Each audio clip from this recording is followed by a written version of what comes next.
ওয়ালাইকুম। এটা আমাদের জিনিয়ারা উত্তরপাড়া ডলুয়া পুকুরপাড়া নামে পরিচিত।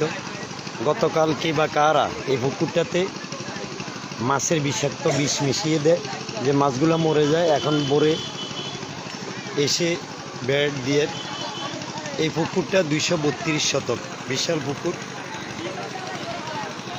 এই দুষ্কৃতিকারী, এই নগণ্য এমন ন্যাক্কারজনক কাজ করার মতো যারা মন মানসিকতা, এই ধরনের মানুষ জানোয়ার রূপ আছে দুনিয়াতে, দেখা বড় বোঝা বড় কষ্টে। পুরা গ্রামবাসীর শত শত মানুষ খবর পেয়ে আসছে। তবে এই বেড়ার আগে অনেকে মাছ, যারা যেহেতু বাড়ি পুকুরের চারপাশে বাড়িঘর, সবাই মাছ ধরছে। এটা বিশাল একটা পুকুর, চারপাশে মানুষ। এটা একটা পক্ষ ইচ্ছা করে এই মাছগুলা ক্ষতিগ্রস্ত করছে। আপনাদেরকে আমি আবারও দেখানোর চেষ্টা করি। দেখুন মাছগুলোর কী অবস্থা হয়েছে, মরে শেষ হয়ে গেছে। পুরো পুকুরে এইভাবে মাছ আর মাছ, এগুলো শুধু মরা মাছ, যা সত্যিকারই বড় কষ্টজনক। অধিকাংশ মাছ মরি পচে গেছে, বেড দিয়ে দিতেছে।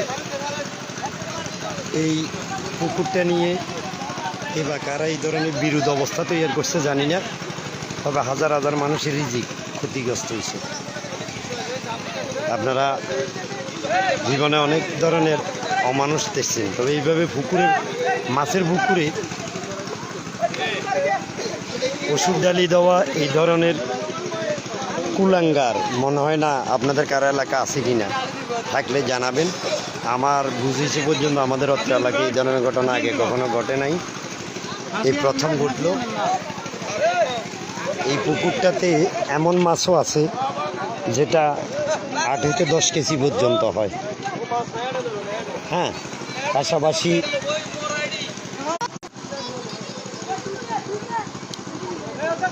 আপনারা বিচার করবেন এবং এদেরকে যেন আইনের আওতা আনা যায়। এই ন্যাক্কারজনক ঘটনা যারা ঘটাইছে তাদেরকে যেন দ্রুত আইনের ব্যবস্থা করা যায় এবং প্রশাসনের উদ্যত কর্তৃপক্ষ নজরে যেন আসে। তার জন্য সকলে ভিডিওটা শেয়ার করে দিবেন। বিশেষ করে আমাদের জিনিয়ারাবাসী যারা আছেন, সকলে এই ধরনের অন্যায় কাজের সাথে যারা যুক্ত, আমরা গ্রামবাসী এখানে সবাই একসাথে, সে নারী পুরুষ, খেয়াল করবেন সকলেই। এর বিচার চাই। মানুষ যে পশু তারই একটি প্রমাণ পাওয়া যায়। এখানে অনেক মানুষ, সকলে ভিডিওটা শেয়ার করে দেখুন মাছগুলোর কি অবস্থা। এগুলো খাওয়ারও উপযোগী না।